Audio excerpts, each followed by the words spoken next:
Hello friends, welcome to my channel. இன்றைக்கி நம்ம சூப்பரான ரெசிபி தான் பார்க்க போகிறோம். ஷீலா மீன் வறுவல். இந்த ரெசிபி வந்துட்டு ஒரு டிஃப்ரெண்டான முறையில் நம்ம செய்ய போகிறோம். ஷீலா மீன் பார்த்திங்கன்னா உங்களுக்கு ஒரே ஒரு முள் தான் இருக்கும் நடுவில். ஸோ மற்ற வஞ்சரம் அந்த மாதிரி பெரிய மீன் மாதிரி இதுவும் நல்லா வந்துட்டு நமக்கு சதை ஜாஸ்தி உள்ள மீன். ஸோ இதை வந்து இந்த மாதிரி மெத்தடில் நம்ம பண்ணும்போது ஒரு சிக்கன் 65க்கு ஈக்குவலண்ட்டான டேஸ்ட் நமக்கு கிடைக்கும். வாங்க இதை எப்படி செய்கிறதுன்னு வீடியோக்குள்ளே போய் பார்ப்போம். சேனலை ஃபஸ்ட் டைம் பார்க்குறீங்கன்னா சப்ஸ்கிரைப் பட்டனை கிளிக் பண்ணிக்கோங்க. அப்படியே பக்கத்தில் இருக்கிற பெல் பட்டனையும் கிளிக் பண்ணிக்கோங்க. அப்போ தான் நான் போடுற உடனுக்குடன் நோட்டிஃபிகேஷன் வரும். இப்போ நம்ம ஃபஸ்ட்டு வந்து ஃப்ரை பண்ணுறதுக்காக மசாலா ரெடி பண்ணிடலாம். அதுக்கு ஒரு பிளேட் எடுத்துக்கோங்க. அதில் ஒரு 2 டேபிள் ஸ்பூன் அளவுக்கு குழம்பு மிளகாய்த்தூள் வந்து எடுத்துக்கோங்க. இது வந்து உங்கள் காரத்துக்கு ஏற்ற மாதிரி நீங்கள் எடுத்துக்கலாம். ஸோ இது இல்லாதவங்க மல்லித்தூளோ மிளகாய்த்தூளோ அதுக்கான கரெக்ட் அளவு நீங்கள் எடுத்துக்கிட்டிங்கன்னா போதும். இது கூட 2 டேபிள் ஸ்பூன் அளவுக்கு இஞ்சி பூண்டு பேஸ்ட் வந்து அரைச்சி வச்சதை சேர்த்துக்கோங்க. இப்போ இதோட வந்துட்டு கலருக்காக நான் வந்து Kashmiri chilli powder 1 table spoon அளவுக்கு சேர்த்துருக்கேன். இது அந்தளவுக்கு காரம் இருக்காது, ஸோ நீங்கள் பயப்பட தேவையில்லை. அது கூட வந்து 1/4 டேபிள் ஸ்பூன் மஞ்சள்தூள் சேர்த்துக்கோங்க. உப்பு வந்து தேவையான அளவுக்கு சேர்த்துக்கோங்க. இப்போ நம்ம ஒரு ஹாஃப் லெமனை வந்து புழிஞ்சு விட்டுடலாம். லெமன் இல்லை அப்படின்னு நினைக்கிறவங்க நீங்கள் வந்து எப்படியும் மீன் குழம்புக்காக புளி கரைச்சல் வச்சுருப்பீங்க இல்லையா, ஸோ அது கூட நீங்கள் சேர்த்துக்கலாம். மீன் நிறைய இருந்துச்சு அப்படின்னா ஒரு லெமன் கூட சேர்த்துக்கலாம். ரொம்ப சூப்பர் ஃப்ளேவராக இருக்கும்.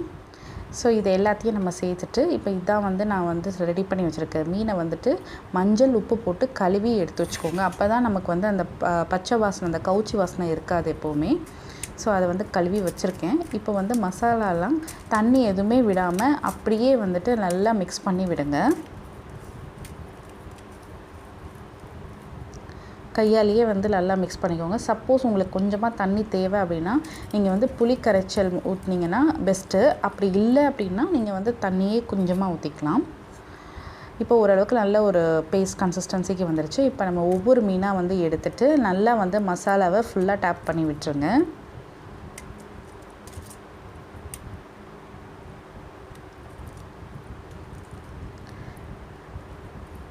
இந்த மாதிரி எல்லாத்தையும் வந்து ரெடி பண்ணி வச்சாச்சு. பண்ணதுக்கப்புறமா நம்ம வந்து ஒரு 1லேருந்து 1.25 டேபிள் ஸ்பூன் அளவுக்கு சோள மாவு வந்து சேர்த்துக்கலாம்.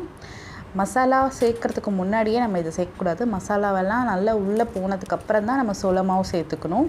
இது வந்து நம்ம மசாலா வந்துட்டு தண்ணியாக இருந்துச்சுன்னா நல்லா கெட்டியாக்கி மசாலா உதிராமல் பார்த்துக்கும். இதுதான் வந்து நம்ம கடையிலலாம் சிக்கன் 65 அது மாதிரி வாங்குகிறோம் இல்லையா, ஸோ அந்த மசாலாலாம் உதிராமல் இருக்கிறதுக்கு காரணம் இந்த மாதிரி சோள மாவு தான் யூஸ் பண்ணுவாங்க. ஸோ நல்லா பிணைஞ்சி வச்சாச்சு. இதை வந்து நம்ம ஃப்ரீசரில் வச்சிடலாம் ஒரு 30 மினிட்ஸ்.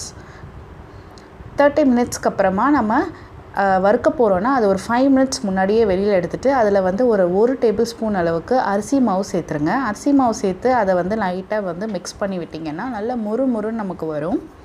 இப்போ ஒரு தவா எடுத்துக்கோங்க. அதில் வந்துட்டு ஆயில் ஊற்றிக்கோங்க. ஆயில் நல்லா சூடாகட்டும். ஆயில் நல்லா சூடானோடனே நம்ம வந்து மிக்ஸ் பண்ணி வச்சுருக்கிற அந்த மீன் வறுவலை ஒன்று ஒன்றா நம்ம வந்து சேர்த்துடலாம்.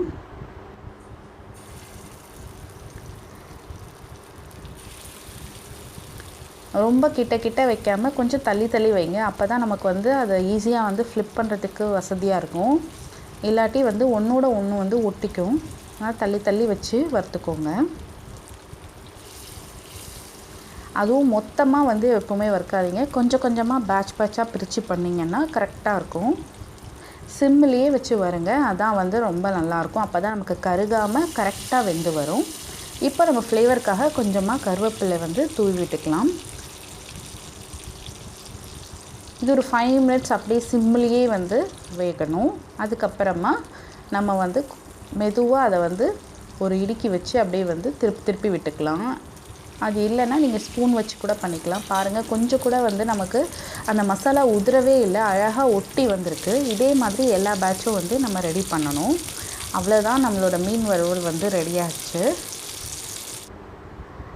பாருங்கள் எவ்வளோ சூப்பரான மீன் வறுவல் ரெடியாக இருக்குது. இது வந்து அப்படியே நமக்கு நிறைய சதை இருக்கிறதுனால ஒரு சிக்கன் 65 சாப்பிட்ட எஃபெக்ட் இருக்கும். அந்த அளவுக்கு சூப்பராக இருக்கும். இந்த மெத்தடில் நீங்கள் செஞ்சு பாருங்கள். உங்களுக்கு ஷீலா மீன் அது மட்டும் இல்லாமல் வஞ்சரம் அந்த மாதிரி பெரிய பெரிய மீன்கள்லாம் இந்த மாதிரி செய்யும்போது உங்களுக்கு சிக்கன் 65 அடிச்சிக்கிற டேஸ்ட்டு இங்கே கிடைக்கும் உங்களுக்கு. இந்த மெத்தட் உங்களுக்கு பிடிச்சிருந்துன்னா நம்ம சேனலை இன்னும் நீங்கள் சப்ஸ்கிரைப் பண்ணாமல் இருந்தீங்கன்னா சப்ஸ்கிரைப் பண்ணிவிட்டு நம்ம வீடியோவுக்கு ஒரு லைக் அண்ட் ஷேர் பண்ணிடுங்க. தேங்க்ஸ் ஃபார் வாட்சிங்.